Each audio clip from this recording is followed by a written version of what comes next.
The next step is installing all the valve buckets. They will go back in a certain spot. Just dip them in some oil first before they go in. It'll keep them nice and lubed. This one is front exhaust 2. It goes in there.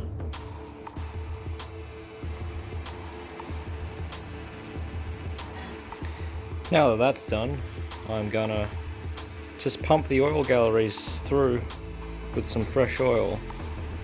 Just gonna line it up with there and there, and I'm just gonna pump that full of oil. Put the first intake camshaft in, then I'll put the caps on, then I'll put the second camshaft in. It's important to make sure that we line up 2 little dots here. See those 2 dots? We've got to line them up. Now the camshafts are on there. Apply some more oil.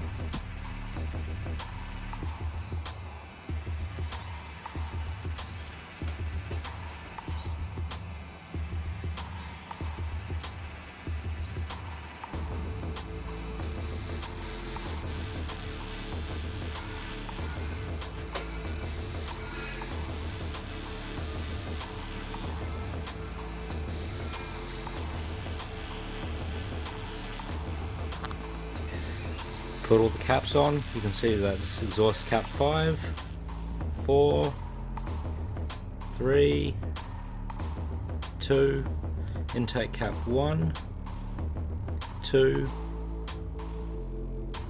3, 4, 5, and so on and so forth. They all have little arrows that point towards the front of the engine. Now we're going to put some oil on the bolts, and then we're going to torque them up. As per the factory manual, apply a sealant to this end cap.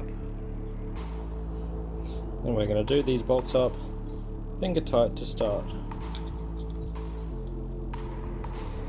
And then, as per the factory manual, we're going to do those nuts up in the correct sequence to 12 foot-pounds.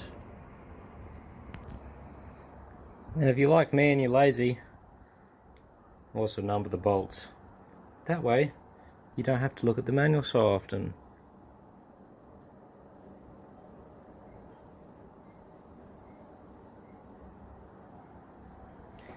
Then, using this cheap Tool Pro torque wrench, torquing it up. Hello, Ginger Kitty.